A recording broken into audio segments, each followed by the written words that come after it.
Hey, everybody. Welcome to the Santita Jackson Show here on AM 950 Radio, the voice of progressive Minnesota. It's a joy to be with you as we start to talk about this election. It's just days away, but actually, we're in election season. Early voting has started. More than 50 million Americans have already voted. Wow, 59 million of us have made provisions for early ballots, mail in ballots, and all of that. But guess what? More than 50 million of us have voted. We're very engaged in this election. What are you going to do? Is there anything that a candidate can do at the last minute, or something that can happen at the last minute that could make you regret having voted early, or that could change your vote at the last minute? Think about it. Many people are saying perhaps that happened with President Trump's rally at Madison Square Garden. Some people even saying that today the gaffe made by President Biden could bother some other people. It's a hole that now Kamala Harris has to dig herself out of. I mean, these things can happen. But I want to hear what your thoughts are. What are your thoughts about the election? Is there anything that could happen now that could move the needle for you? Think about that. Some people, Terry O'Neill, former national president of now, things can happen. And, I know everybody here is very seasoned, uh, Wisconsin State Representative Lakeisha Myers, but, people, what did Dr. Maya Angelou say? People don't remember what you've said to them. They remember how you make them feel. And voting is such a personal decision. And Minister Curtis Gatewood out of North Carolina, I have to be mindful of that. That's why even the little things, calling the people the deplorables, that can be a game changer with the election. Texas State Representative Ron Reynolds, Dr. David Gibbs, historian from the University of Arizona, brilliant civil libertarian attorney Mark Fancher. You just never know. And with an election like this, with people who are in the kind of pain that they are in, um, a lot of people are making a lot of considerations. I keep seeing on my timeline on X, the people of North Carolina are in a lot of pain. It's not a conspiracy theory. A lot of people don't have the resources that they need to be made whole. Terry O'Neill, I mean, that's just real. You, they've been allotted $600 million. The governor of North Carolina alone said it's $53 billion to make the state whole. A lot that we can't do these wars and make North Carolina, South Carolina, Georgia, Florida, all these other countries whole. It's not going to. Dr. King told us this a long time ago. So, is there anything, Ashley King down there in Memphis and Robert Shalom, how you doing, my sweet? Is there anything that anyone could say? Is there anything that could happen right now that could change your vote? Everybody like and share the show. Thumbs up, thumbs up, thumbs up. We want to hear from you. And I thank you for being so patient with me as I have skipped to Malou, my darling, having the show, taping it at different times. But, I've been on the road. And so I'm trying to reach out to you every single day. And I thank you for your patience. I love you, morning stars, who are now afternoon stars. Sometimes you're morning stars. What can I? Oh, I can't. I think I hear someone in the background. But it's okay. All right. Very good. So, you know what? Let me start with you, Dr. David Gibbs, because I know you only have a short while with us, but you're also the historian. You get into a little bit of trouble here, but we still love you here because you sometimes give us, like all scientists do, truths, Representative Myers, that can be a little uncomfortable. But truth is truth. So tell me, what do you see? I mean, because I saw Glenn Greenwald give a very, very interesting, and I thought it was a brilliant analysis of the Trump rally that some people were calling, a repeat of the 1939 rally that was held in support of Germany.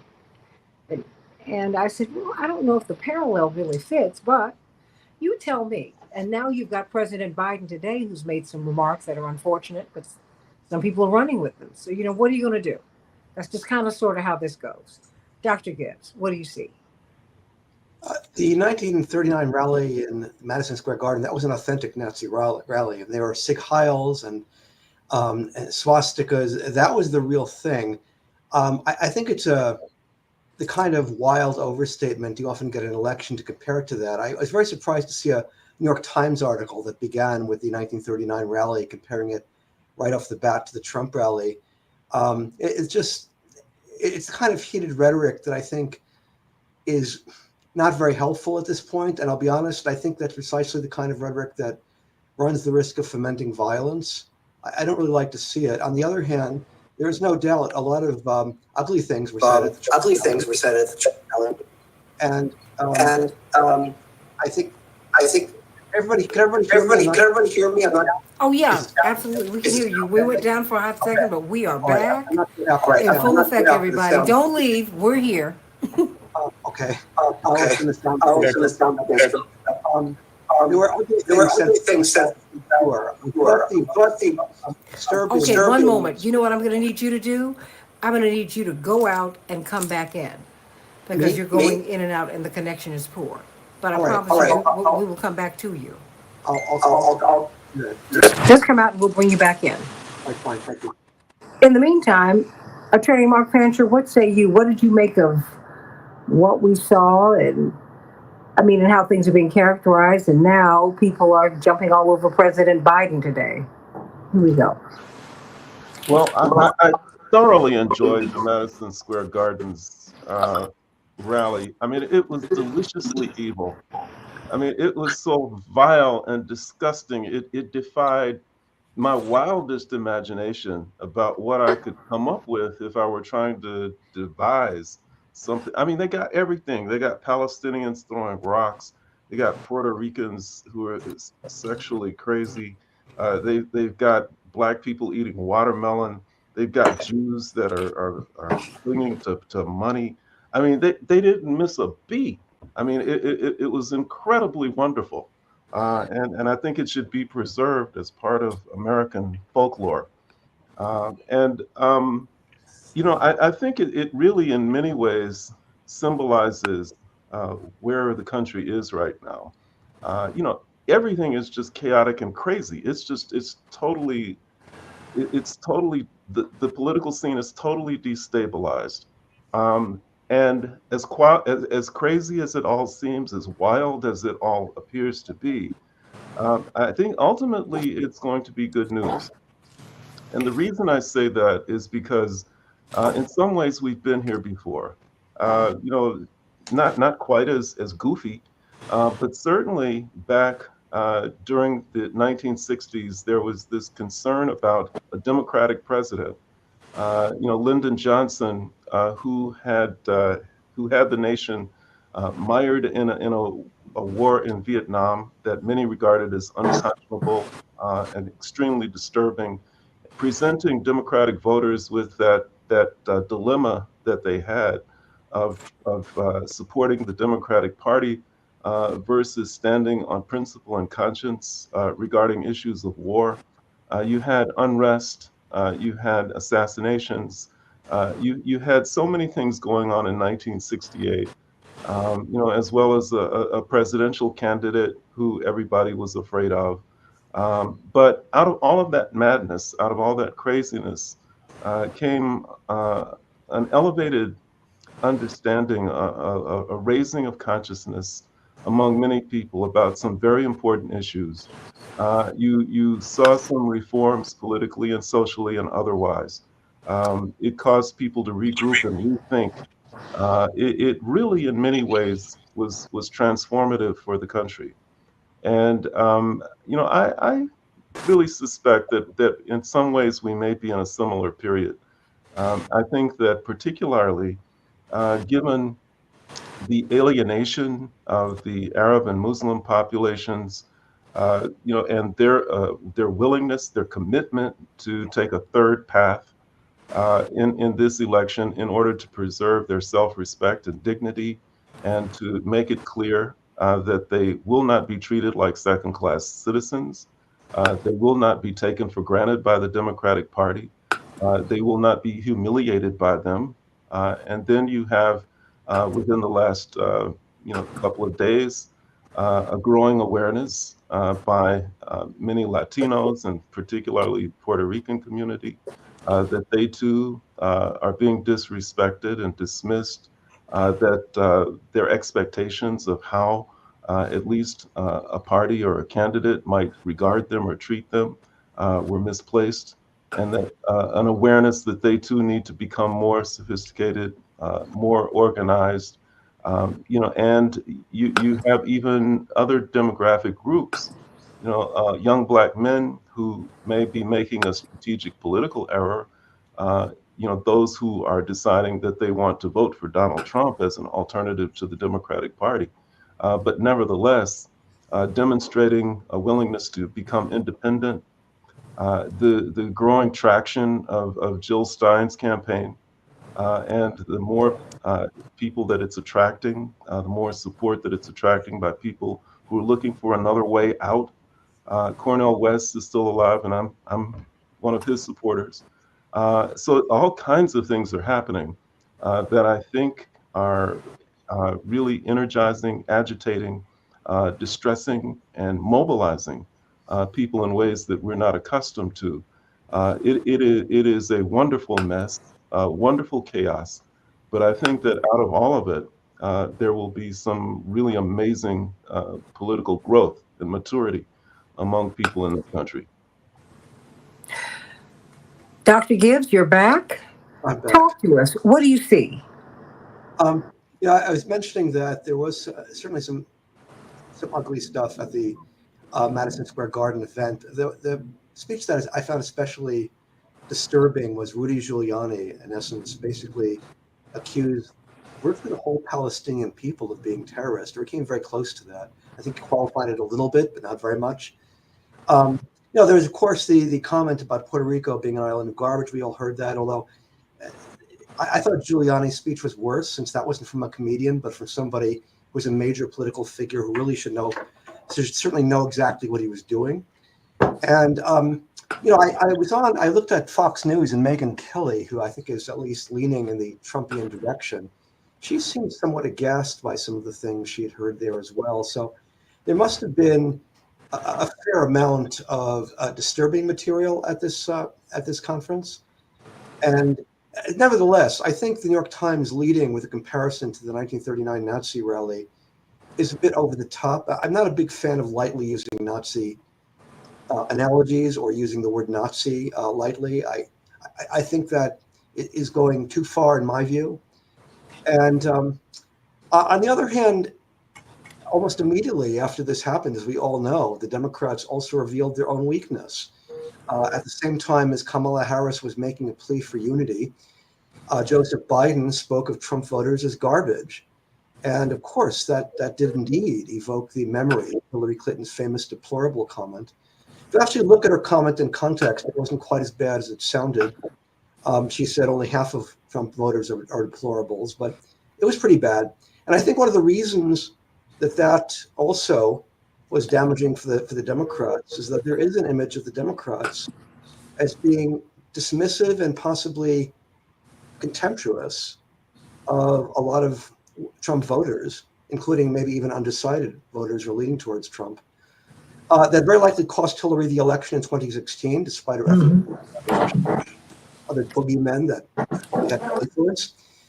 I think it was her failures, and particularly her use of the term deplorables, and why it hit home so strongly was it fit into all the stereotypes people had of Hillary Clinton as a very elitist figure. And unfortunately, that's rearing its ugly head again as an issue. And it's going to be very hard for the Democrats to shake off in the next 6 days.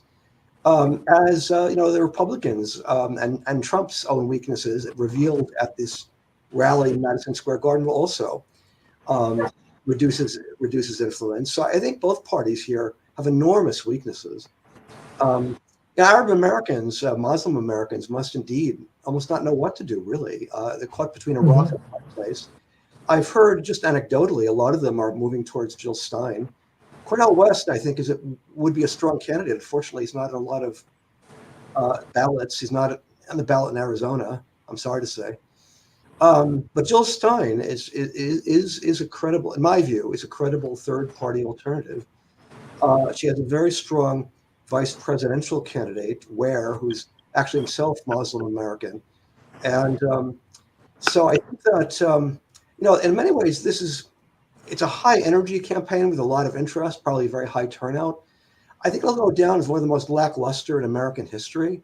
between, once again, two candidates who have enormous weaknesses and deep unpopularity based on parties that are themselves very weak. And again, I want to focus a little bit more on the weaknesses of the Democratic Party. I think there's a very much perception based on a reality to some degree. This is a very top-down party. It's become increasingly a party of people with high incomes and high educational levels that does not connect well with working class voters. One trivial example that I think is telling, study after study has shown that Hispanic voters really don't like the term Latinx. Hardly any of them use it. And yet the Democrats in Arizona and nationally keep using the term Latinx. And it's doing wonders to turn off Latinx, I should say Hispanic voters. And the obvious question is, if it's so unpopular, why are the Democrats still using it? It reflects a certain obtuseness by the party and a disconnect from ordinary voters that's very striking and could very well cost them this election. In general, if you look at the betting markets, it's almost 2-1 in favor of Trump at this point. And speaking just coldly and objectively, my sense is that this is more Trump's election to lose than Harris's. I would lean in favor of the view that Trump is more likely to win than to lose this election, although it is very close. It's hard to believe that it's this close. Or Yeah. is it not this hard to believe? I mean, Trump has been running for 4 years. Kamala Harris has been running for 4 months. But it's incredibly close. What is going on, Dr. Gibbs? I think the main one is the fundamentals still favor the Republicans in the sense that the perception, there's a widespread perception, I suspect an accurate one, that the economy on balance was better under Trump than it has been under Biden and Harris. I think most of this was just bad luck for Biden. There's a variety of reasons why that's the case, but there is a strong perception that living standards were higher under Trump. And I think I mentioned before on this program, there's a study by the Institute for New Economic Thinking in New York, I think very convincingly argued that it's based on facts. Living standards were higher under Trump than they have been in the last almost 4 years. And the continuous invoking of the idea that the economy is great, isn't going to work if people don't feel that it's great for them and for people that they know. And so the fundamentals, it seems to me, the number one issue for most people in almost every election is the economy that supersedes all others. And abortion rights, I think, again, it matters significantly for a certain slice of voters, but the economy is central. How do I pay the rent? That's first on people's list. And that is likely to favor the Republicans more than the Democrats. Secondarily, there's a strong perception based on reality that international security is much lower today than it was under Trump. And again, some of that is certainly bad luck, the outbreak of the war in the Middle East that just happened to occur on Biden's watch. Nevertheless, although I would say the war in Ukraine is very much something that Biden helped to bring about, very, in my view, ill-advised policies that are now, I think, spinning out of control. Ukraine is actively losing this war after almost 3 years, and there's nothing that can be done to stop that. All of that, I think, adds to the perception of economic malaise to produce a situation where Biden and Harris do not look very strong. And based on those considerations, I would say that voters are more likely to set aside all the reservations about Trump's undeniable instability and his disturbing features. And more of them are likely to vote for him than for Harris. That's my take. And again, I could be wrong. And it's still very close, and Harris could still win. But my guess is it's more likely to be Trump. But in no way am I a supporter of Trump. So this is Sure.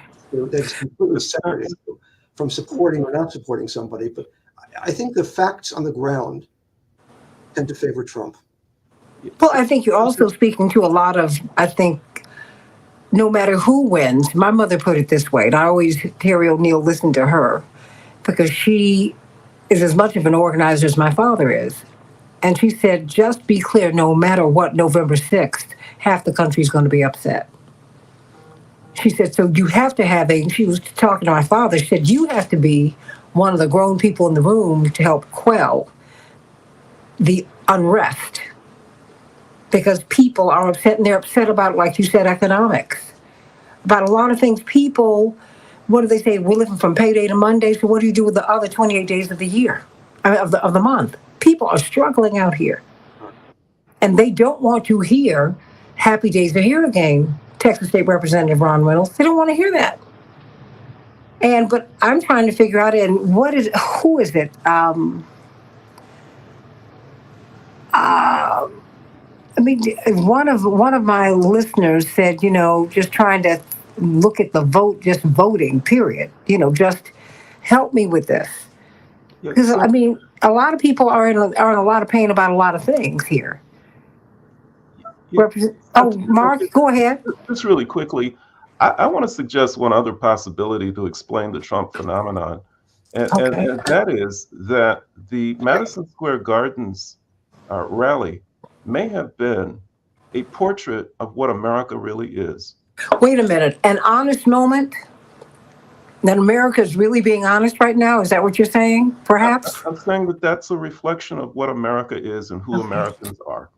That you certainly have a lot of people who fly Confederate flags and who present that sort of thing openly, but I think you also have a large number of people who, in their secret, the secret recesses of their minds and hearts, really believe all of that garbage that was spewed on that Oh stage. yeah.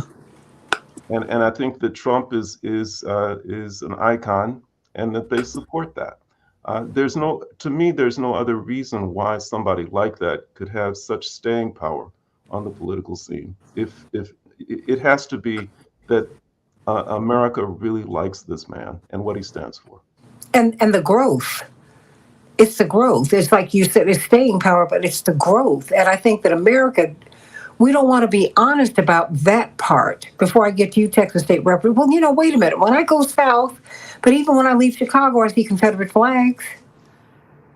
I mean, let us not act as if this is not a very real part of our history, and not just in the past. Texas State Representative Ron Reynolds. I mean, like right now, there are places where you're not comfortable.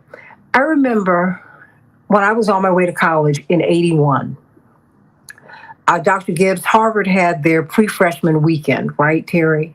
So you go up there, and just maybe what, 4 or 5 years, about 5 years before, remember that iconic photograph of the black man who was being speared by the American flag as they were fighting for busing in Copley Square? So dumb me, I'm sitting in one of the seminars, and I said, okay, I'm from Chicago. Are there any places in Boston, not Cambridge or even Cambridge, where it would be uncomfortable for black students and people of color to go? Oh, that doesn't happen here. I'm like, are you for real? I'm from Chicago. Of course it happens here. I just saw the photograph. The photograph's not even 10 years old. I mean, Representative Reynolds, we act as if this is not with us right now. I mean, thank you, Mark Fancher. I mean, and my cousin is up in Cambridge right now. His wife is up at the Kennedy School. He's been at MIT. Skip Gates couldn't get into his own home. Remember that beer summit? I mean, come on. So I mean, no one's trying to give a portrait of doom and gloom, but the race is still extremely tight. Representative Myers, I'm going to pivot to you in a hot second. It is tight, and little things like the gaffe about garbage on Sunday night and on today. It just takes a little bit of a spark right now. The gas is on in the room. Okay, it is. Representative Reynolds, what do you see?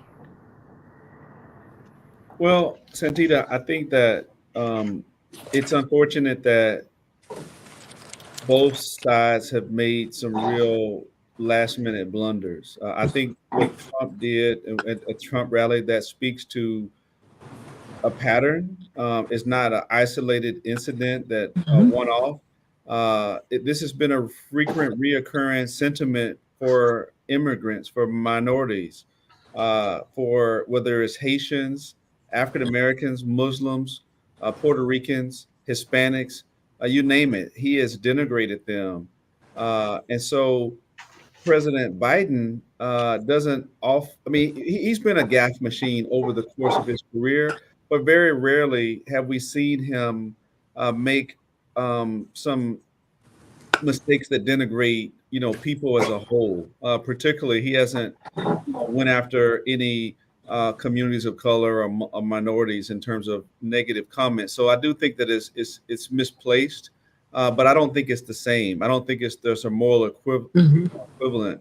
So, but I do think that most of the voters, barring some major changes, are pretty locked in. I mean, with few exceptions for undecided voters that are waiting to hear something that they hadn't heard yet. I mean, they're both making their closing arguments. Kamala Harris had a big rally yesterday, very large crowd. And so, but I do think that most people have made up their minds. Many have already early voted, and those who are undecided may not even vote. I mean, they may just be sitting on the sidelines, but they may be just those people who just never vote. They can't quite make up their mind, which is unfortunate because this is a very close election. I think that the election shouldn't be about one issue. There are so many different issues, and I think that this election should be decided on policies, not personalities. There are so many policies. I gave a lecture yesterday at Texas Southern University, a HBCU, to the students about Project 2025. Many of them didn't know some of the things that were in there that would impact them, like student loans, right? Loan forgiveness.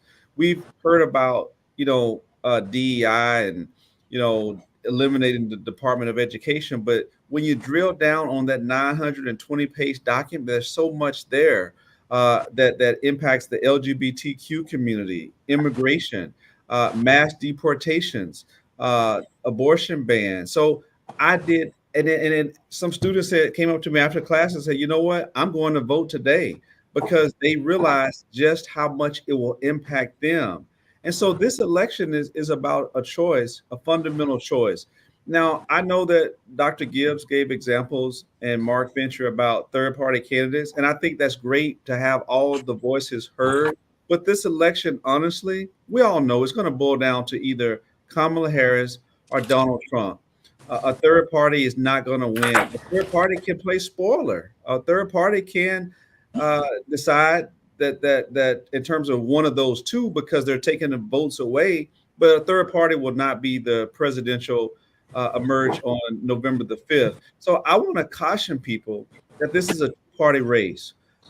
Who's going to decide the future of this country for the next 4 years and beyond? Because it's more than 4 years when you talk about the Supreme Court. It's more than 4 years when you talk about lifetime appointed federal judges that are deciding major cases, including voting rights and women's reproductive rights. So I'm hoping that people will take out the emotions, take out whatever last minute stuff here that Biden may have said, even with Trump, in New York, and look at the issues that are going to be far more impactful than these last minute statements that are being made. So I'm hoping that people will do their homework, not based on personalities, but based on policies that are going to impact. And I can tell you this, I'll say this lastly, Santita, I do believe that many African Americans will be negatively impacted from a second Trump term, based on the policies, not on the personality, on the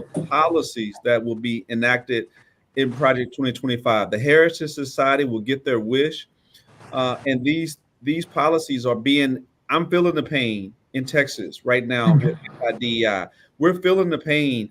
The pain will go to California. It will go to Illinois. It will go to New York. So you may be able to move to another state based on state law, but federal law impacts you everywhere. You have to move to another country to escape the wrath of the federal policy. So I hope that people will wake up and vote their values and make an informed decision, whether they vote early or vote on November the 5th. Wisconsin, these battleground states. What is going on? I'm so glad we have a real representative sample of America: Texas, North Carolina, Wisconsin, Arizona, Tennessee, Michigan, it's really, really exciting. But you and Representative Reynolds, as elected officials, you have to engage people in another way. And you know how you have to, I'm not going to say code switch, but you have to tailor your message to different audiences, right? Because your districts cover vast swaths of people, not just one group of people. What are you You seeing? have to tailor your message to your audience. But one thing I know about Ron and what I know about myself is that we tell the truth. And whatever Mhm. the policies are, if they will be detrimental to people, I think that's something that we both have done and are not afraid to do. Now, people may Mhm. not want to receive it or listen to it or hear it because they are mired in, party politics and, who they choose to, look at and go with and all of those things. But neither Ron or I are unfamiliar with even bucking our own party systems. So let me just say that off the break.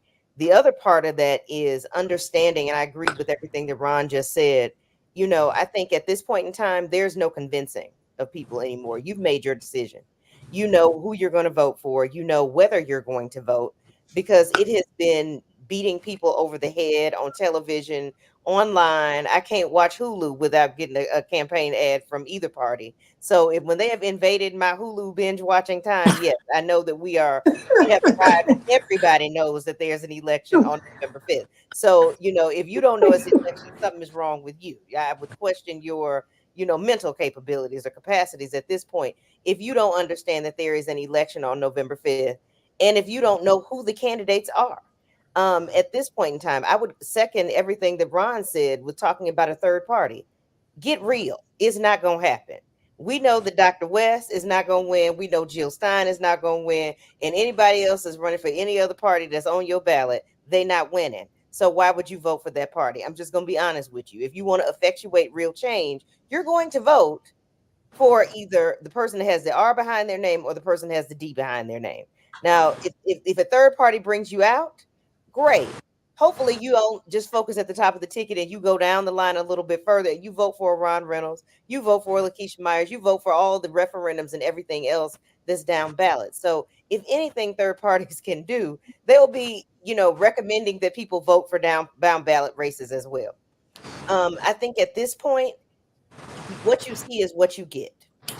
And I mean that from the perspective that Dr. Gibbs talked about when it comes to Donald Trump, or whether it comes to a Kamala Harris. What you see is what you get. You can understand and look in detail at all of the policies or concepts of plans that Donald Trump has brought up or and about, but the things that these people say and that's followed up by their actions. I don't think any gaffe by President Biden is going to stop a person from voting because at this point, it is what it is. You know what you feel, you know where you align on the spectrum of policy and people, and you know who the racist is, you know who the person is that gives you the tropes and dog whistles about people who are garbage, eat dogs and cats, all of this other kind of stuff that has gone on. You understand what all of those things mean.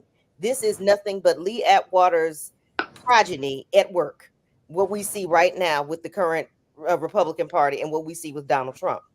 When you look on the left side of the aisle, you can see you can be uncertain, you can be uncomfortable, you can be all of those things. Whether you don't care that Kamala is a woman and that she will hopefully lead the country, whether you think that people are too emotional or whatever it may be, this is who we have. These are the people that ran for office. This is what you get. Pick one. That's where I am at this time. I'm not convincing anybody. On this day, on October 30th, I don't have time to convince you because you know what's happening. You see what the offerings are. You know where we can be in 4 years, and you know where we have been when we had the other person. You know what this person has said that they want to transition us into a dictatorship. You know how that looks. Historian, I'm a historian as well. You look at this and you understand it took policy to get Hitler where he was. We right on the cusp of that. So that's when I say people look at that as from the Nazism that is there. Hitler got in power because people shucked their responsibilities and did not check him and his policies. He had people around him and built a fiefdom around him that was like, okay, we can do this. And you know where they got those policies? Ding, ding, ding, the United States. because we were living in an apartheid era, Jim Crow era, whatever system that we had at that point in time that we have never addressed and never will recover from. So that's why I know, yes, people are voting to preserve whiteness right now in the United States. So if you vote for Trump, that's what you're voting for. I understand that. I'm okay with that if that's your choice. But don't be afraid that other people are rising up and trying to activate their own voting blocks and their own bases and wanting to say this is not how we want to steer the United States of America. Remember, this is what, a 246, 248-year-old experiment. Okay, ebbs and flows. We're going to see what happens next. And that's where we are at this point. So I think we understand what ability we have to impact that system. And I think this is going to be telling of our country of whether or not we actually do that. And I think that's just where we are right now. So, whether there are people saying, oh, I'm going to, go to a different country, I can't stand being around Trump and all these other things. There are people who are saying, I'm not going anywhere. I'm still going to fight for the fabric of the country that we are supposed to be and fight for the ideals that we are supposed to believe in. So I think that's where you see a lot of people are right now. So, I mean, there is no, at this point in time, convince who about what? Because we know what we have in front of us. I think we understand that. The point is, you're trying to work within the system to make it better for the folks that have to live in the everyday, folks that are not lawyers, folks that are not, folks that are mired down in politics on a daily basis, that don't understand the ins and outs of big tent party to politics, all of these things. When people go to the grocery store, how are they being impacted? And I think that's some of the things that Dr. Gibbs was getting at. People vote based on how they feel and how they think they will have, who will they think will give them a better chance at life. And I think that's what people are going to do. Now, on the underside of that, like I said, folks who are voting for people who went to the rally at Madison Square Garden, if they like what they heard, they're going to vote for that candidate because that's where they are. That's what they believe in. That's what they want to hold on to. It is nothing but the lost cause 3.0 at this point. I think that's where we are. Terry O'Neill, what say you? Oh, got to get off mute. Okay. So much, Representative Myers. I really loved everything you said. I just would say this. I think, and by the way, there's a retired historian of fascism out of Columbia University who has kept saying over the years, no, this is not fascism. He said during the entire Trump presidency, it's not fascism. Quit using that label. It's not useful. Well, recently he changed his mind. It was January 6th that caused him to change his mind. And now he says that, yes, Trump and the Republican Party have become fascist. They are using violence to gain power. That's that's a key part of the fascist sort of way of operating in the world. But he still says it's unhelpful to talk about it. So I just will leave that there. But factually, yes, the Republicans have become fascist. I think what is happening in our country, however, and why the Republicans are garnering so much support with their fascist agenda is precisely that we have out of control wealth inequality, out of control income inequality in this country. It started a long time ago. It really kind of started in the 70s, but was supercharged in the 80s under Reagan. And since Reagan, we have had, well, the first Bush, but then Clinton for 8 years, and Bush for 8 years, and Obama for 8 years, and Trump for 4 years, and Biden for 4 years. And not once in all of that time has wealth inequality gotten better. Income inequality has not gotten better either. And now the Republicans are driving income inequality. They're perfectly happy with it. They are oligarchs. They're happy with it. It's fine. The Democratic leadership has simply been very slow to understand how extremely damaging this income inequality and wealth inequality is to ordinary people. And they have not come up with a political will to reduce that problem. And look at what's happening. J.D. Vance is out there, and I think J.D. Vance is really the brains of, will be the brains of the Trump administration if we have a Trump administration. And he is advocating for full-on socialism for white Christian nationalists. Mm-hmm. He wants strong government. He wants powerful government in there, breaking up the corporations that aren't good for white Christian nationalists. That's his antitrust. He's in favor of antitrust in a certain way. He wants strong government control of businesses, right? He wants strong government control of non-white immigrants. He wants to, round them up and put them in concentration camps, or they call them detention camps. He wants strong government control over women and over women's use. He wants government uses of women's bodies and strong government control there. So his answer to the extremely corrosive and damaging wealth and income inequality that we have in this country is white Christian nationalism. And that's what National Socialism is. It's Nazis, right? There was a National Socialist. They shortened. Okay, it's a fascist program. Now, opposed to that, there are some Democrats who understand this. Elizabeth Warren, Bernie Sanders, Alexandria Ocasio-Cortez. They understand what's going on with the inequality and how it is destroying our country.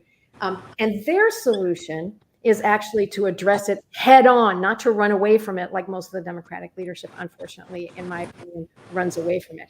They're talking about taxing the wealthiest and using that money to fund childcare. They're talking about requiring the wealthiest to pay their fair share of Social Security and using that money to make the program strong over time.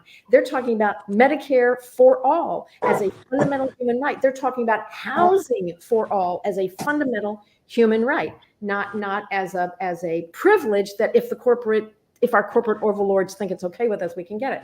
So we do have some Democrats that are, I think, responding to the problem in the right way. Clearly, what J.D. Vance is doing is marshaling racism, as Representative Myers is exactly right. They are racist. They are using racism to point the finger over at those bad Black and brown people and those out of control women who want to control their own bodies. They're the problem. They're the ones that are making you so uncomfortable. No, what's making you uncomfortable is that your boss's salary has gone up 400 times in the same time period that your own salary has gone up 12%. And I'm talking about over decades. So I think that's where we are, frankly, right now. I prefer even a Kamala Harris, who in my mind is a corporate Dem, but she's a corporate Dem who, by the way, totally understands women's fundamental right to control our own bodies and the fury and the extreme fury that we feel when we are told that we are not allowed to control our own bodies. She gets that at the core of her being. And that I think is at least is relatable to me and all the women I know. So I like her for that. I'm not thrilled about some of her economic policies, but she's so much better than the fascist response. And she will listen to the Elizabeth Warrens and the AOCs and the Bernie Sanders in Congress. So that's kind of where I think we are. And that's why I think it's right. Either you vote for Kamala or you vote for Trump. However you cast your ballot, frankly, a middle of the road thing probably allows Trump to win. We can play that blame game, but I think the larger blame game is inequality and our failure to address it. Well, let me announce now, because I do want to go a little bit longer, but, I'm going to cut it off in about 8 minutes, but I want to go a little bit longer because I want people to hear what you're thinking. Because we're right here, Minister Curtis Gatewood. We're right here. And the fact that we are this engaged, Attorney Terry O'Neill, this late in the game, to me is indicative of a lot of things. The fact that Jill Stein has gained some strength, that Dr. West, although he is not on in many, many states, he's not on the ballot, he's still part of the discussion because people's pain is part of the discussion. And so sometimes you're looking for any little out. Because Representative Myers, I hear you, people pretty much have their minds made up, but sometimes people need a reason. Remember, you might be too young to remember Luther Vandross's song, "Give Me the Reason to Want You Back," even though you knew this person was not good for you. Just give me the reason. And sometimes that's what people vote are against their own interests all the time. They do it, but they do it all the time. They did it with Reagan. Exactly. We do it. And so I don't see anything different here with a certain segment of the population saying, this is who I want because they are drawn to that message for whatever reason it is. There's no convincing. No, That but can I'm saying happen. for all, the thing is, what I'm doing is I'm posing some questions because I've always had to be in the arena where I've had to do what we've had to really advocate for certain positions.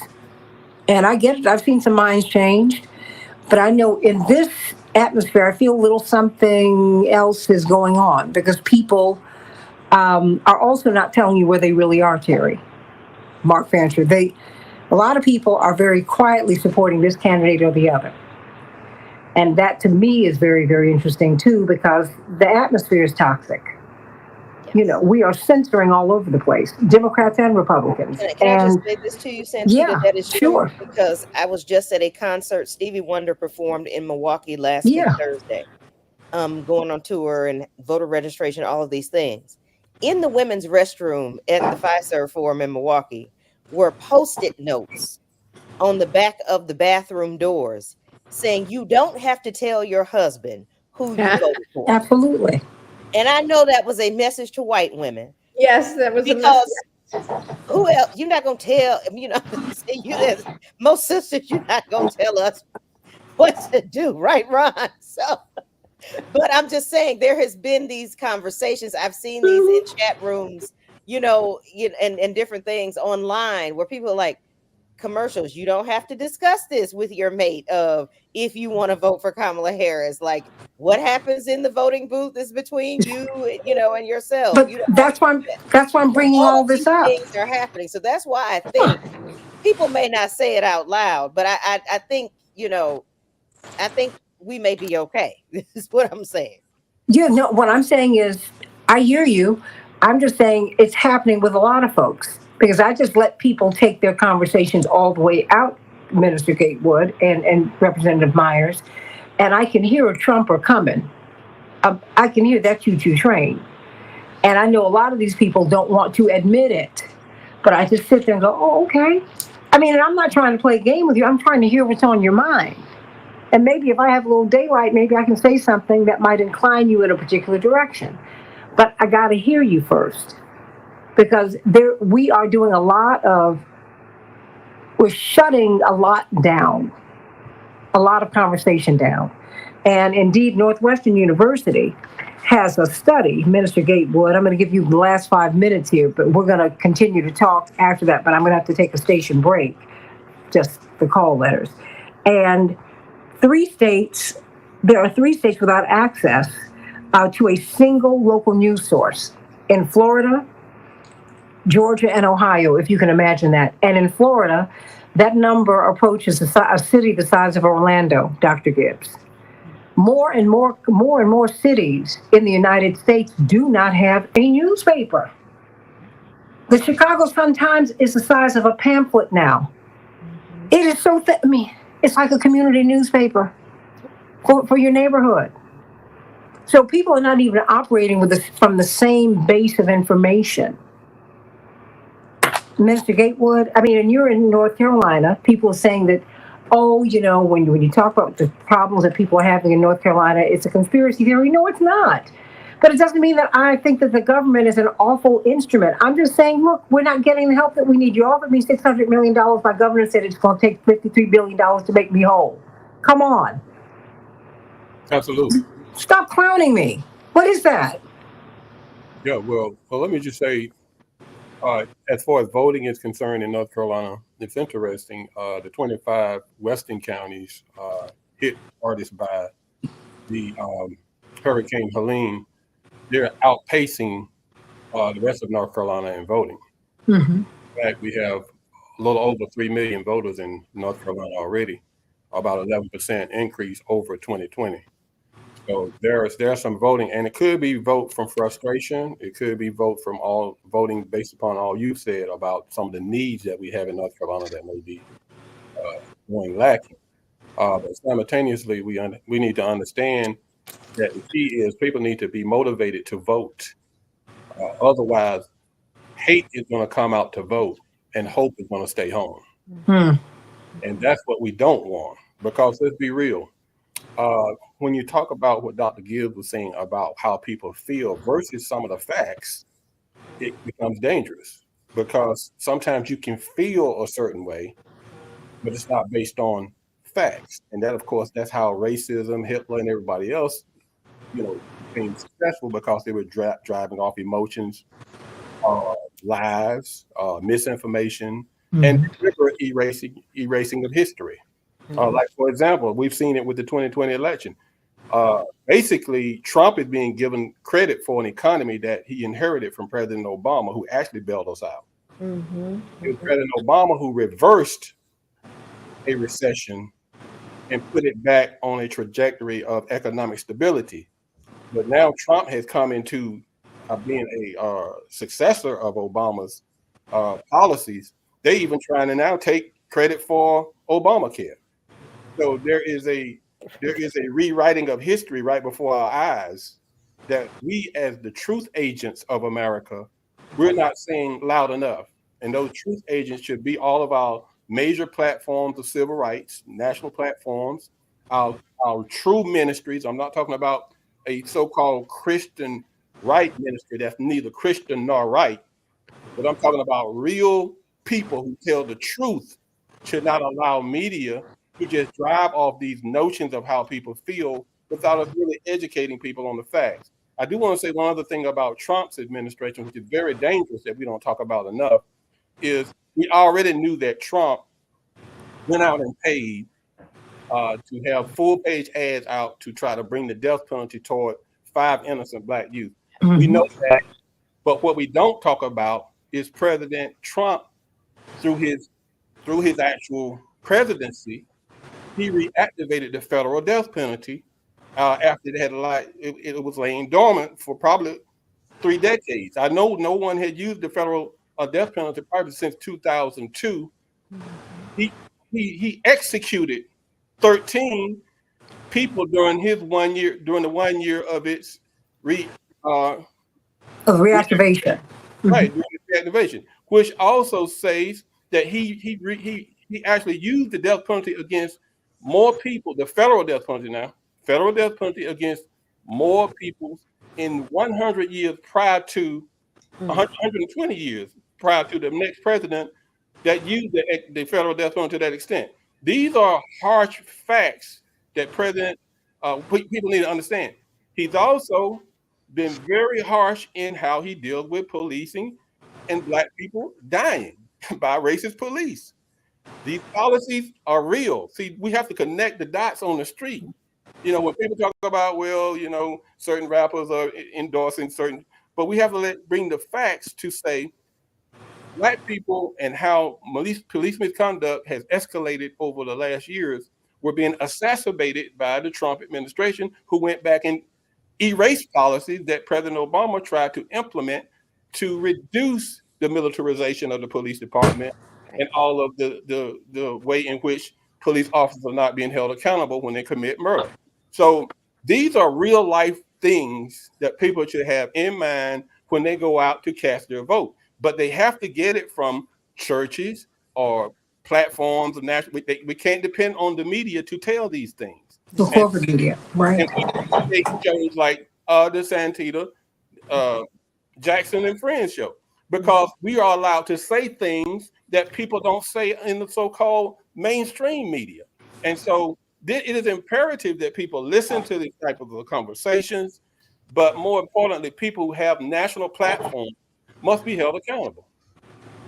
Well, stay right there, everybody. The Santita Jackson Show, AM 950 Radio.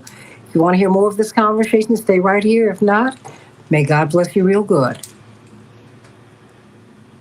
Hey, everybody. Welcome back to the Santita Jackson Show, AM 950 Radio, the voice of progressive Minnesota. We are streaming on the Santita Jackson Show YouTube channel, the Santita Jackson and Friends Facebook page, and on X at Santita J or the Santita J Show. But go to at Santita J. That makes it so easy. We have a magnificent panel here talking about third-party voting Is there anything that you could say, that you could hear, that might incline your vote in another direction? Because believe it or not, Representative Lakeisha Myers from Wisconsin, Texas State Representative Ron Reynolds, Minister Curtis Gatewood from North Carolina, Attorney Mark Fancher out of Michigan, Attorney Terry O'Neill from Tennessee, former national president of NOW, and Dr. David Gibbs from University of Arizona. Some people can be moved. I mean, if you talk to folks long enough, and you know this, you've done a lot of community organizing, Representative Myers. I mean, that's what you and Representative Reynolds do. That's what you do, Minister Gatewood. I mean, that's what you do. And there's so much information, there's so much coming at everybody. And people are really, really quite emotional, not just about the election, but about where we are. And I think that you're right, Attorney Mark Fancher. We're having an honest moment in America. We keep saying, Dr. Gibbs, this is not who we are. Oh, yeah, this is exactly who we are. This is who, Terry O'Neill, Attorney Terry O'Neill, this is who we've been. These are elements of who we are.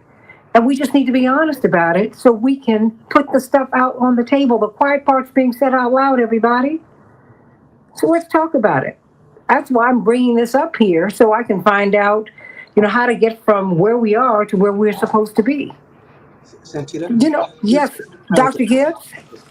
I'll have to sign off now. But I want you to give us a word before you do go. Sure. Okay, should I speak? I mean, because let me say this, because it was brought up that we really have a binary choice in this election. Okay, I mean, you're in Arizona, and the question is, do you think that voting third party is something that ought to be considered? I mean, you're not a Trumper, right? And I just think it's unfortunate that we live in an environment in a nation that's supposed to be free, Representative Myers and Minister Gatewood and Texas State Representative Ron Reynolds and Attorney Terry O'Neill and Attorney Mark Fancher, where I always have to have a caveat. People ought to be able to think freely, but we don't do that. And I think that we are poorer for that. We're less safe because of that. I know how I'm going to vote, but I don't require that of people. What I want you to know is that November 6th, after the vote is held, and in mid-December, after the Electoral College votes, and however long it takes for us to settle all of this, we are going to have to settle all of this. We have to work together. But we can't shut each other down. We've got to grow up in our politics so that we can move together, because believe it or not, you can look around this panel and we are one American family. If you don't believe it, leave the country and you'll see. Trust and believe. We have much more in common, that we are much more similar than we are dissimilar. As Reverend Jackson said, we came over here in different boats, different ships, but we're in the same boat now. And I heard you, someone said, hope doesn't pay the bills. Yeah, I hear you. But what Reverend meant when he said keep hope alive, let me take you on a little bit of history here, Dr. Gibbs, before you give us a statement and go. There was a point in 1988, as you remember, Attorney O'Neill, when it looked like he was going to be the nominee. He won Michigan in a field of 6 or 7 people by 56%, and it was shocking. And he had to get to Washington and see the powers that be, because that's how that works. Guess he didn't answer the questions correctly. So we saw the machine starting to close down on us, too. Suddenly, Wisconsin went a little crazy. And then Colorado, places that we were in the position of winning. And so our people were taken all the way up so high, Minister Gatewood. He had to find a way to keep them voting. Right. And to say, you know what, even if I don't get it, you don't know how much further we are along the way. You've got to keep hope alive. Amen. And I don't want you, don't just look at me. I want you to keep on going. It doesn't look like they're going to let me have it, but that's all right. Keep voting. Keep hope alive. One day you will get there. And getting there is not Obama. Getting there is not Bernie. Getting there is not Kamala. Getting there is just you got to keep pressing toward the mark, everybody. So that's what I hope is not something empty. Right. No. Even when you are waiting, if you look at waiting biblically, waiting does not mean that you are still, it means that you are working. Working until your change comes. And that's what we're talking about here. And I'm going to continue to keep the conversation and keep the panel open so that everybody, no matter how they vote, whatever your opinions are, you are welcome here. Because that is what we need. Because we are all coming at this, Mark and Dr. Gibbs and Attorney Terry O'Neill, Representative Reynolds, Representative Myers, and Minister Gatewood. Everybody's coming at this from their own bedrock of experiences, and I respect that. And we need to start doing that with each other. Really do. Dr. Gibbs, before you go, from the University of Arizona, the author of the book, The Revolt of the Rich. Oh my gosh, I think we've been watching that since we got all these civil rights gains in the 50s and 60s. These folks have been coming for us ever since. They haven't stopped. I think that one of the things we're seeing here is, as a number of people have noted, is indeed the playing out of economic inequality and resentments over that, often displayed in very negative ways, including bigoted ways. The question is, what do you do with people like that? Working class, yes, a lot of working class whites who are resentful over economic inequality, decline of living standards, and do have some bigoted attitudes. And I guess my attitude is you appeal to the better angels of their nature, and you try and appeal to their legitimate grievances and talk them out of their illegitimate ones and point out that those are just nutty.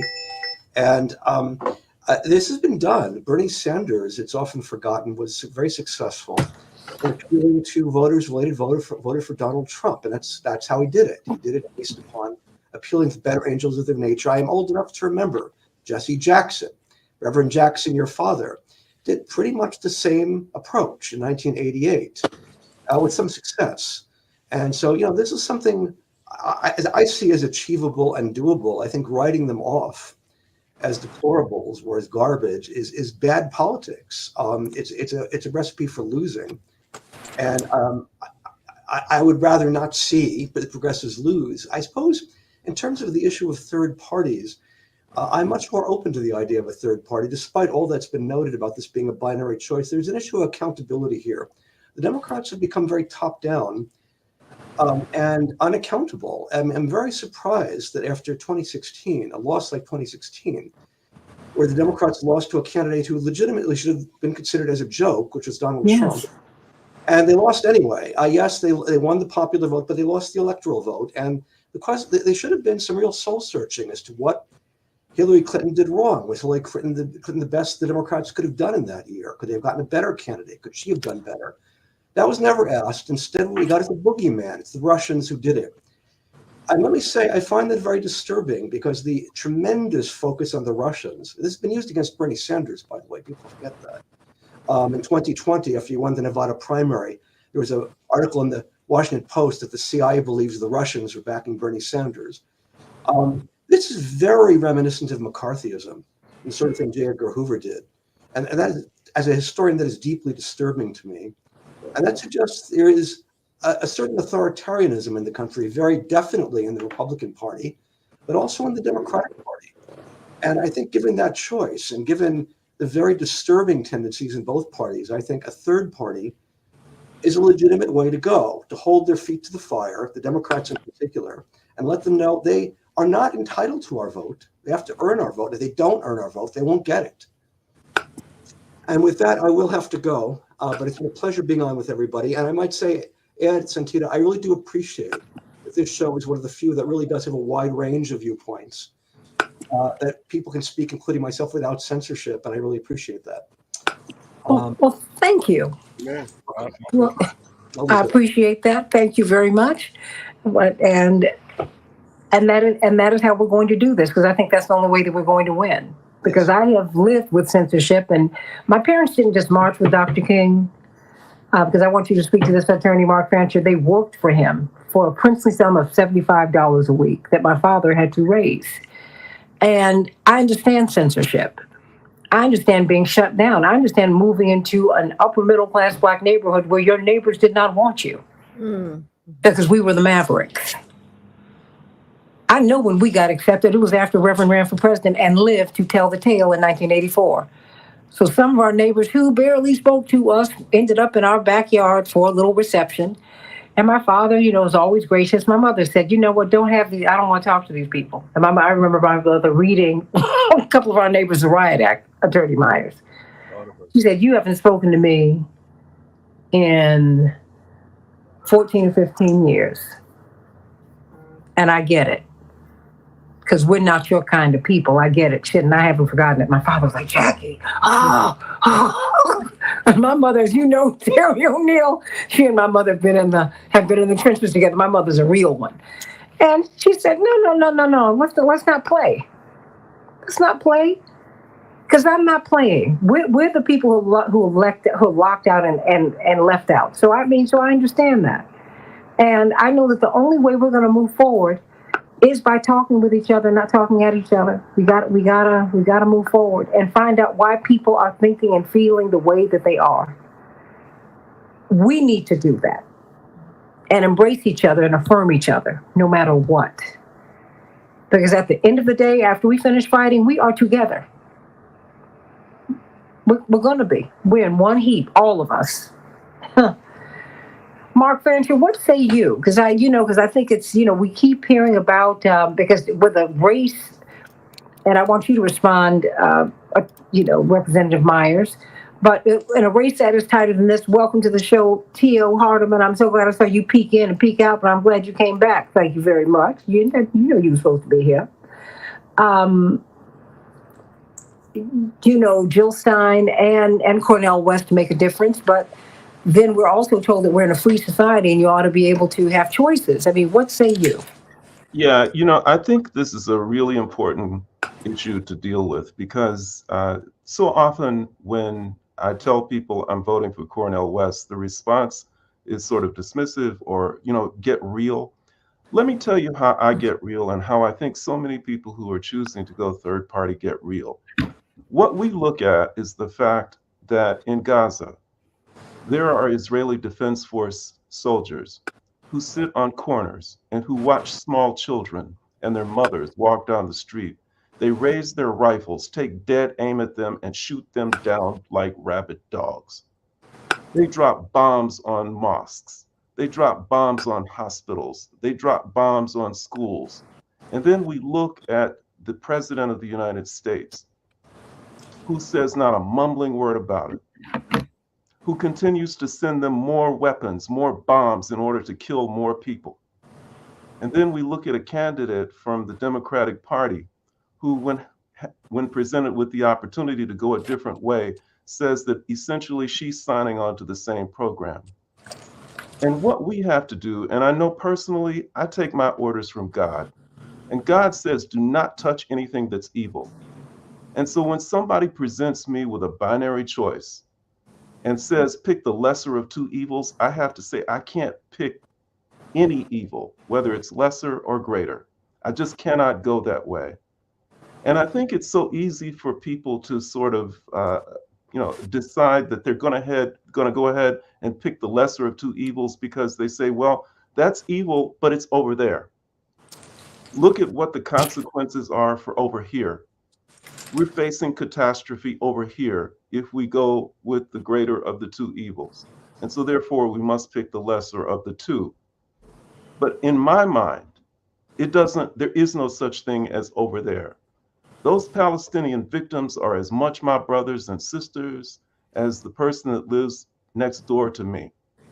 And I know that if there were populations that were in the Mississippi Delta or in Brooklyn who were being gunned down every day by police officers, systematically, their houses were being bombed.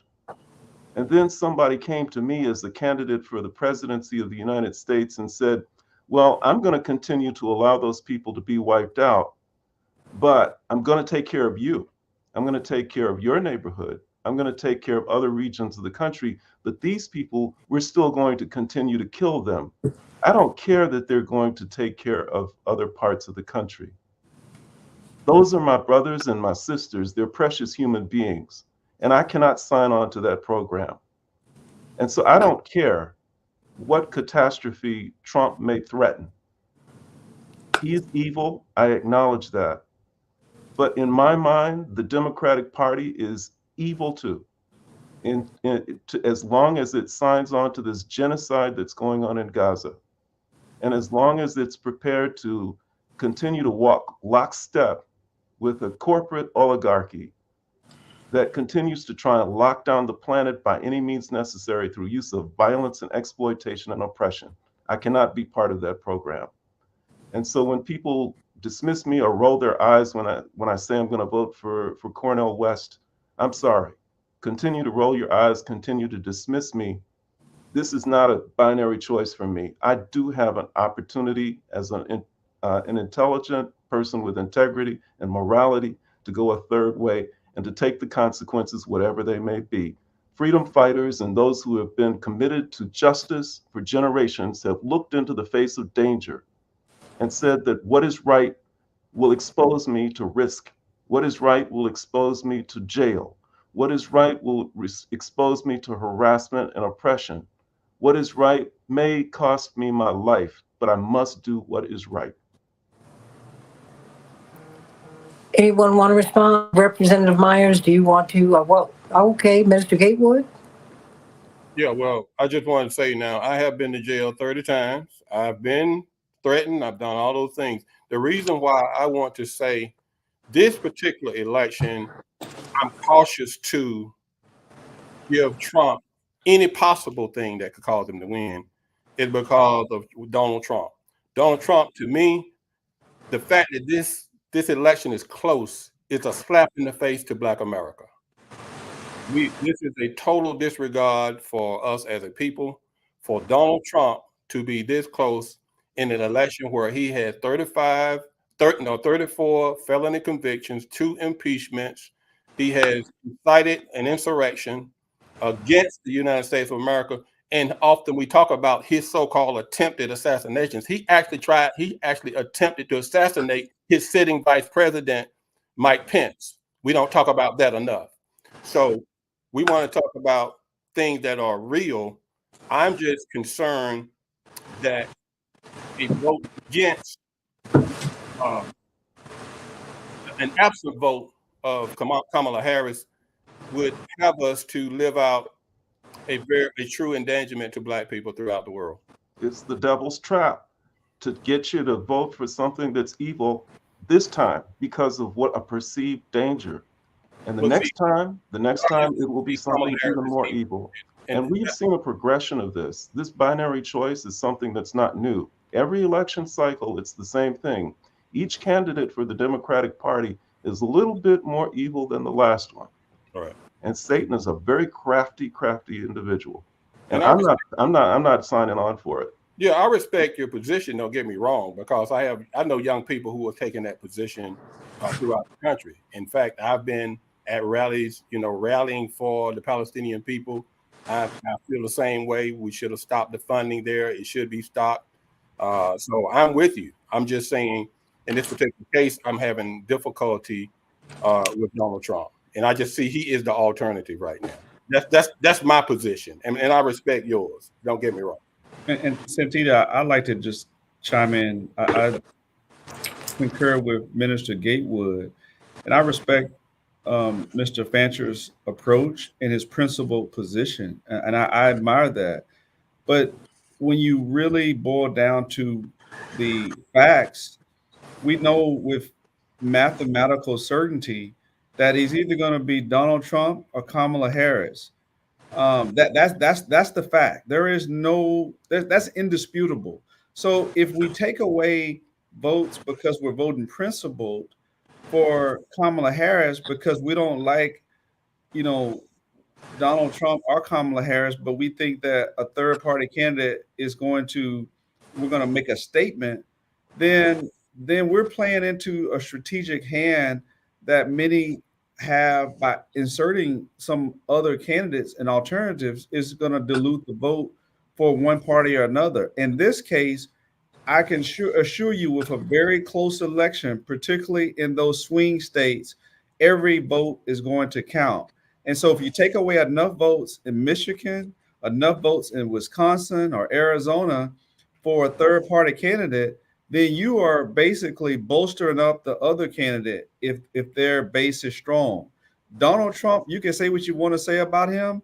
He has a strong, committed MAGA base. He doesn't care what he says, how many convictions he has. They're going to vote for him. I mean, I'm just going to be candid with you. White supremacists, they don't care what he says or does. They're going to vote for him anyway. And I'm not just saying all of them are white supremacists. That's not what I'm saying. But he has a strong hold on his MAGA base. Kamala, her votes aren't as enthusiastic. Some of them aren't, and you see them fleeting. Well, what has she done? She locked up black people when she was the prosecutor or the attorney general. Well, that's what a prosecutor does, but they're moving the goalpost every time. So I'm more concerned about her voters sticking to the vote and voting for her. So if you start inserting third party votes, then that only helps Donald Trump. And I can tell you with certainty what a second term would be catastrophic for black and brown communities. If you're wealthy, you're going to get tax breaks. If you want vouchers, you're probably going to see it. Voting rights, they're going to be diminished. More conservative Supreme Court justices will be on the Supreme Court. So we know what it looks like. And so that's why I say we can't play around with it. We have to do a better job vetting our candidates in the primary or changing the electoral college, right? And changing the apparatus that we have now. But this is what we have for 2024. So, you know, I respect the principled approach. I think it's admirable. I think it's noble. But Well, let me pose the reality is your candidate will not even be anywhere close to being able to win the election. Your candidate is not even going to be on the ballot in most states. So how can you in good conscience even be in principle support the candidate that is never going to win? Never going to win in this cycle. It's impossible. It's mathematically impossible. Yeah, but you're making a presumption that I'm out to win. Let me pose a hypothetical to you. Let's say that instead of waging a war in Gaza, Joe Biden was allowing for the police department in Harlem to daily kill dozens, if not hundreds, of black young men and women constantly. And Donald Trump was running against Kamala Harris. And Kamala Harris said, look at the danger that Donald Trump poses. I'm going to be against everything that Donald Trump is for. But at the same time, I'm going to allow for people to continue to get wiped out in Harlem. Are you going to vote for Kamala Harris? I mean, I think that's pretty absurd. I mean, with all due respect, that's exactly what's happening. That's a hypothetical that I don't think we'll be faced with. I don't think we're not faced with that kind of hypothetical. No, If you accept the premise that people in Palestine are our brothers and sisters, as much our brothers and sisters as black people in Harlem, if you accept that premise, it is exactly the same thing. I've been on the front line. I've been on the front line calling for a ceasefire, pushing for our President Biden and Kamala Harris to speak out. So I've been on the right side of history. I've been one who has been consistent and never wavered with that. I'm pretty sure I'm on AIPAC's hit list. So I think I have the bona fides to speak freely about this when I say that this choice, neither candidate has been on the right side of the issue, but Trump has made it almost certain that he would be much worse on this issue. So that's the way I look at it. I mean, Kamala Harris might be better on killing people in Harlem, but she's still going to allow it to happen. Would you vote for her if she was if she was not committed to stopping the killing in Harlem? Would you vote for her? And I think I'm not asking you to answer the question here and now, but I think that's the question that everybody has to wrestle with, because these are human beings who are losing their lives, close to 250,000 of them, in the most gruesome and awful ways. And what we're doing is we're casting a vote for a woman who says that she's going to continue doing it. And these people, in my mind, are no different from Black people in Harlem or Black people in the Mississippi Delta if they were the targets of genocide. Genocide is genocide wherever it happens. Human beings are human beings. And I think that as individuals, we have to make a choice. Are we going to voluntarily and affirmatively sign on to evil? Sometimes standing up against evil carries with it dangers and costs. It always does, because we're in a war, a spiritual war. And there's always a cost to it. And the cost might be this time that we have to deal with a Trump presidency. That just may be the cost. But God has given us very specific instructions. Do not sign on to evil. Have faith in me and know that if you do what I say, don't make common cause with evil. Don't travel with it. Don't be of this world. I got your back. I'll take care of it. That's where I place my trust and faith. And let me say the same could be said for the people who are voting for health care, for people who don't have health care, people who are voting for housing, people who are voting against police misconduct, people who are voting against a racist man who we know has built a coalition of violent domestic terrorists. That is a fact. So the people who are voting against Donald Trump, I believe those are also good people with integrity that are speaking up to say we cannot allow a racist, and neither can we allow the unpunishment to go toward a man who's convicted of 34 conviction of felonies, while we have mass incarceration of Black people across the country. The message that it sends is that we are condoning white privilege. And I think people are trying to say we are not going to tolerate the epitome of white privilege. And I want to be clear, I'm not passing judgment on anybody else. I know that people who vote for Kamala Harris are doing it because they think it's the right thing to do and they're committed to it. The only point that I'm making is, and only request that I'm making, is that people not pass judgment on me and those of us who are voting third party, because our concerns are just as honest, just as sincere, and that's the perspective from which we come. I totally agree, Mark. I want you to know I agree with that premise, and I don't disrespect your ability to decide who you vote for. I just gave my reason and my analytical reason that I think that realistically there's only two possible winners, and one of them is going to be the victor. And that's all I was saying. I think that we know that it's either going to be Kamala Harris or Donald Trump. And so, unless there was a real likely independent that was strong, super strong in all 50 states, or at least enough that they could win, that could be a possibility, but we don't have that this time. I think the last time we saw that was with Ross Perot, and he spent a whole bunch of money and it didn't end up being close like we thought it would be. So, well, but he also, to be fair, because we knew him, he got jammed, and he was jammed by the intelligence community, because remember, they came after his daughter. Yes. And he said that he thought that was going to happen. So people who he actually liked and knew, he said, stay away from me, because what I'm doing is very dangerous. If I get through this period, then you can come on. If not, I don't want you to get damaged. And I think that we have to be mindful of those stories. I share stories, Representative Myers and Minister Gatewood and Representative Reynolds and Attorney Fancher, because a friend of ours who became a senior vice president at American Express, who had been an undersecretary in the Carter administration, Dr. Lamont Godwin, peace be upon him, he has passed on. I remember sitting in the hotel room with him and my mother. We were getting ready to go over to Madison Square Garden in 1992 at the Democratic Convention. And he looked at my mother and he said, Jackie, people don't know how close we came to taking this whole thing. People really don't know. Because part of what got Ferraro on the ticket, beyond Reverend pushing for a woman on the ticket, was there was a real push, because he had done surprisingly well in 1984 at finishing in the top tier, They said, you need to put him on the ticket. He's registered more people than anyone. He's the most exciting candidate. Why not? So in order to jam us, Mondale put her on.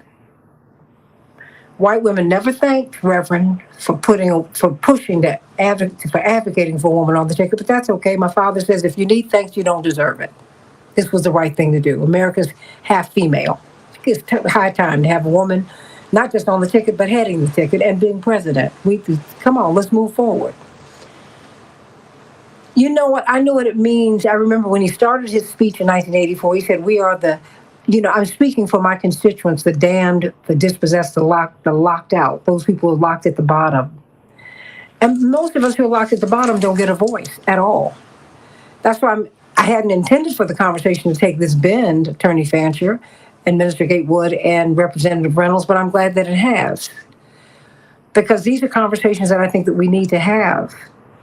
Absolutely. Because we have got to push the Democratic Party or anybody. We have to push the government to do right by us. They've not made us whole. And a lot of what we've been doing ain't worked. Right. You know, the definition of insanity is doing the same thing expecting a different result. Absolutely.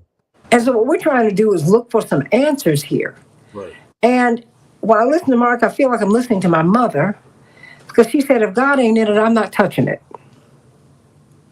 Because see, she came in on, I'm not expecting to have her husband into old age. Right.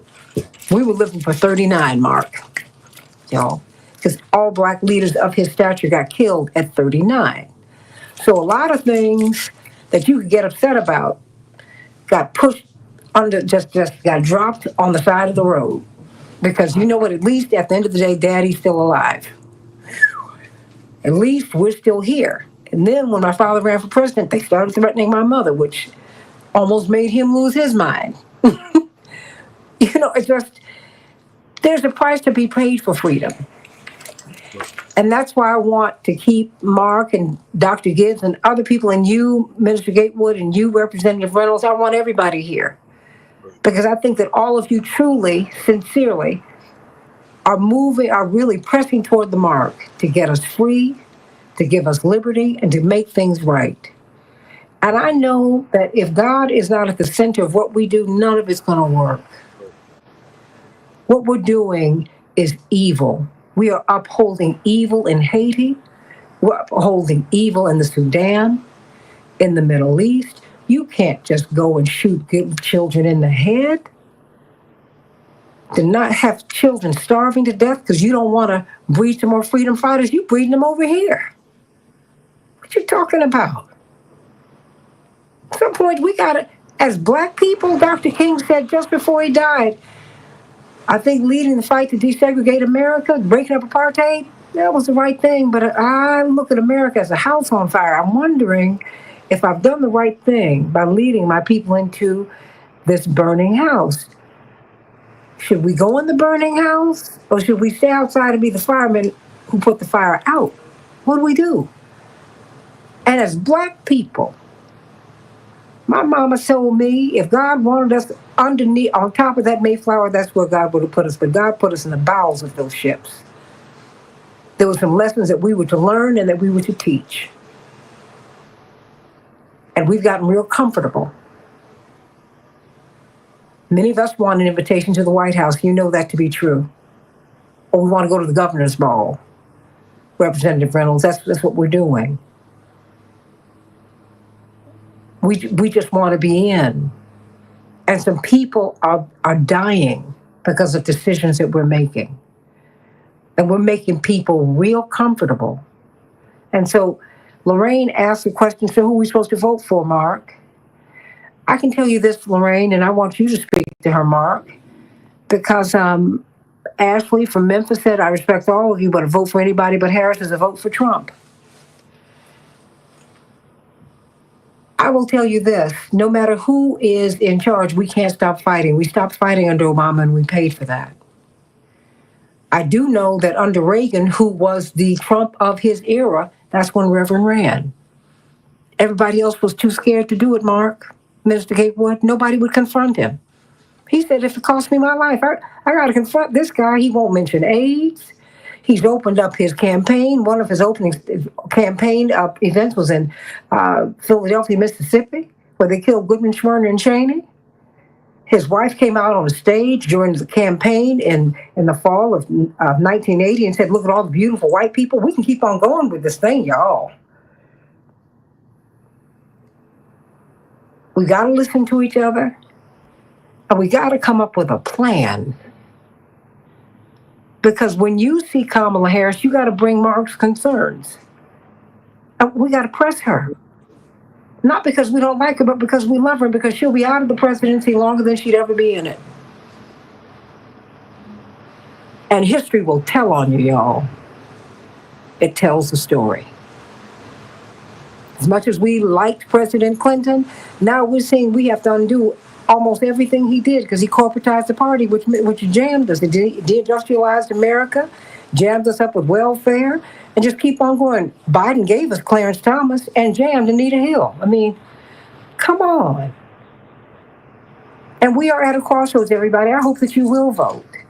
But that's why I didn't expect that. As I repeat, Minister Gatewood, Mark Fancher, Representative Reynolds, I didn't expect the conversation to go down this road today, but you know what? I'm glad that it has. Right. Right. It's only the Lord. I'm glad that it has, because I think we need to have this kind of exchange because we're not having it. Absolutely. We're not hearing Mark Fancher or Dr. Gibbs or you say, you know what? These are my misgivings, and no, and this is where I'm going. And he's going in our tradition, Minister Gatewood. First thing you do is the first thing you're going to tell us, Minister Gatewood, is that we are being ungodly. But I appreciate why you are voting why you're voting. But Mark, I appreciate why you're going where you're going. Representative Reynolds, I know you got a different set of realities being the head of the Black Legislative Caucus in Texas. So you're like, I got you. I'm in AIPAC's crosshairs. But there's some other things I got to consider. And having said all of that, we got a few more minutes here. So I want to hear from you. Because people here are truly listening to you. They're saying, wow, I've not heard this kind of conversation anyplace. And you won't, and I pay for it too, literally. But that's okay. If that's what the Lord wants me to do, I'm going to do it. You know, I'm still eating. I'll be okay. I'm not having a feast, but that's all right. Because the Lord is my shepherd, and I shall not want, and I don't. And I thank God for that. But we've got to have these discussions. Representative Reynolds? Santita, similar to what Dr. Gibbs said, I'm happy that you are given this platform that we can have these free and unfiltered conversations without fear or favor to discuss these critical issues where no one is shut out, no one is judged and ostracized and criticized, but we speak freely and openly. I don't expect us to agree on everything, but we have civil discourse. And I learned from listening to Mark Fincher. I learned from listening to different perspectives from Minister Gatewood. So this is an opportunity for us to have civil conversations.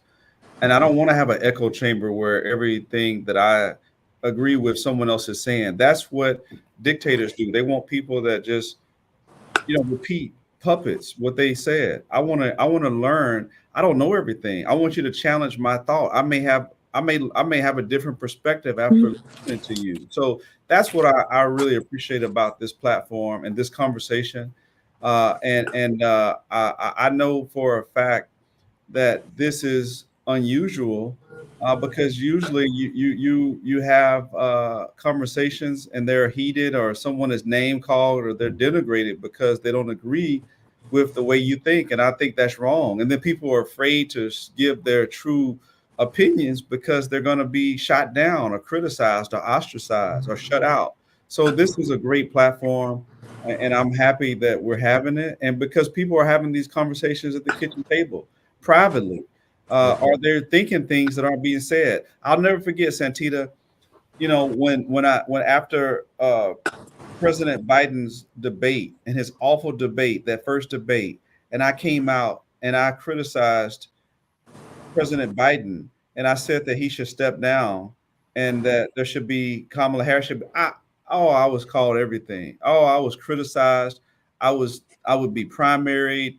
Oh, you're not going to be invited. I mean, I didn't care about being invited to the White House. I mean, so, so what? I spoke my conscience. And then later people, came around. But the point is, you know, um, it's good when you can speak your conscience and you can speak it freely.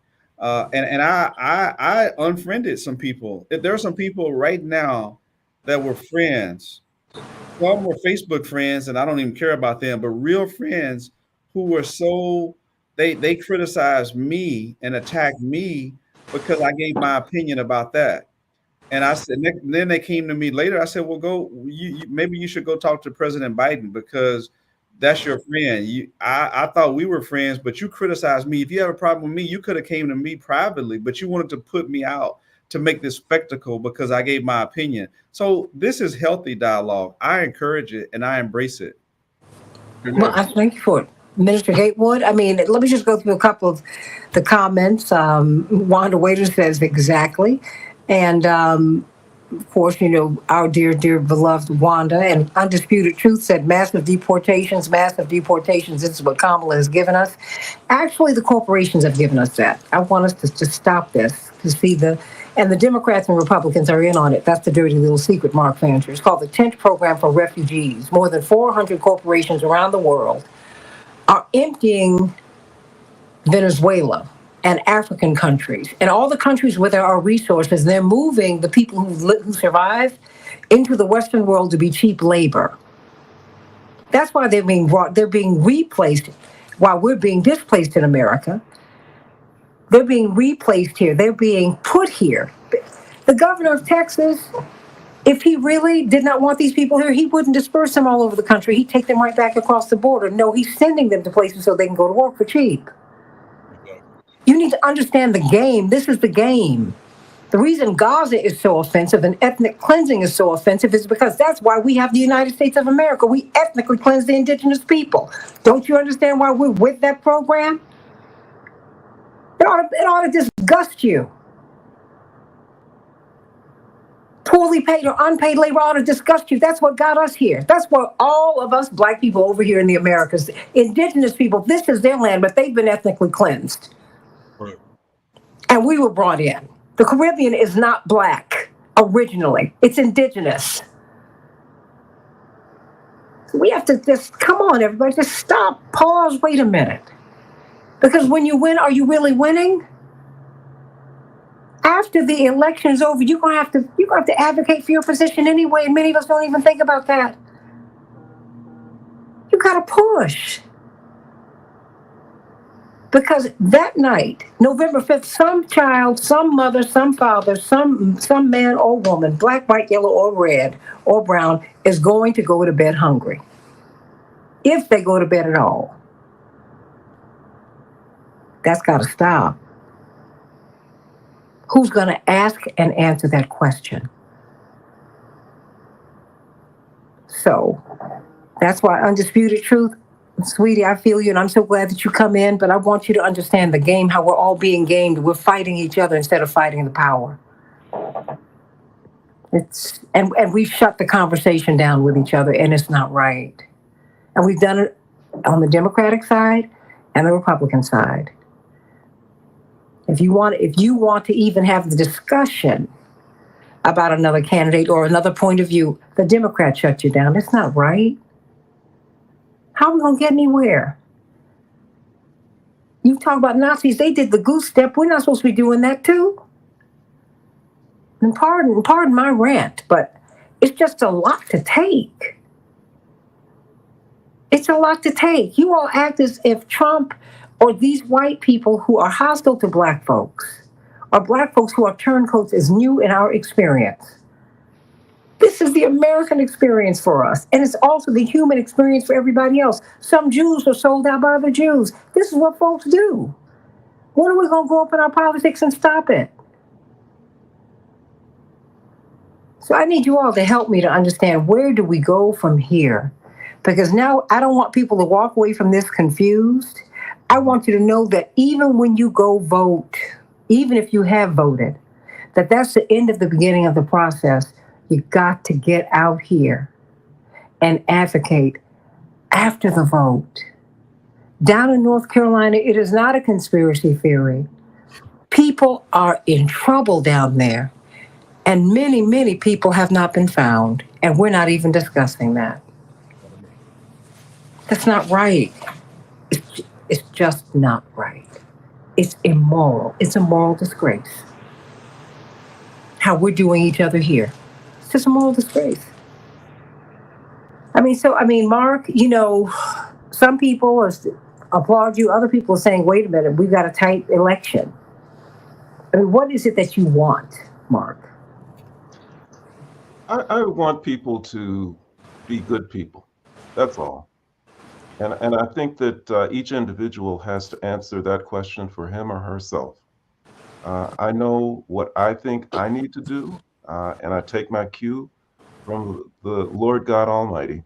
And he says he gives very simple instructions. He says, love me with all your heart, mind, and soul, and love others. And that's all I try and do. And if I see a candidate who is not loving others, who's creating havoc, who's creating death and destruction, I can't do it. I just can't. And I hear the question, who are we supposed to vote for? And it's a simple answer. If you don't like Biden, I'm sorry, Biden. If you don't like Harris, you don't like Trump, you don't like Jill Stein, you don't like Cornel West, if none of them allow you to vote your conscience, we've got a history that we can draw on to know what to do when we're confronted with with what we think are new situations, but they're old situations. And Reverend Jesse Jackson was confronted with this very dilemma. None of these people represent who I want to vote for. None of these people represent the ideals that I have fought for. None of these people have the same program that my mentor, Dr. King, had. None of them are doing what I think needs to be done in order to transform America and to make it into the kind of place that I think it should be. I will run for president. If you don't see somebody that you like, do something else. But more important than that, I think we need to really divorce ourselves from the paradigm that we've been given, the model that we've been given. We've been made to think that the only way that we can bring about transformation and change in this country is by going to the ballot box and casting a vote. And that leads people to believe that that is the limit, that is the end of their responsibility in terms of fighting for people and fighting for communities. Let me go find a candidate, let me cast a vote, then I go back to sit down watching TV and watching football. Fighting for freedom, fighting for justice is a full-time occupation. We have to do it all the time in many different ways, not just through the electoral process. Because in fact, the electoral process is a trap. It's been designed to keep us from fighting for the things that we really want and the things that we really need. They consigned us to a small box that will allow us to make choices of a kind that only benefit the oligarchy, those who are most in power. So we need to create new realities. We need to transform, and in short, we need revolution. Minister Gatewood? Yes, I would like to just say, through my Christian experience, and I go against tradition, I go against a lot of the mainstream stuff that we see. I feel like my mission is to minimize the harm of the most vulnerable, the poor, the oppressed. And in this election, we have two choices. And what I'm doing, I'm not referring to it as picking the lesser of two evils. I'm picking the choice that would minimize, in my thought, the damage and the harm toward the oppressed, the poor, the gullible, so on and so forth. So I did, in fact, cast my vote already early in North Carolina, and I unapologetically voted against a racist, a person who has proven over and over again that he will harm the poor. He will hurt the least of these. And so it was easy for me to do that. But again, if someone else has a different opinion, what I don't want to do is leave thinking that the only way that you can show your courage is to vote against the two people on the ticket. I want you to show your courage in other ways, by fighting before we get to the ticket, by making sure that we are out there every day, making sure that we advocate for the poor, those who are vulnerable, those who are gullible, those children.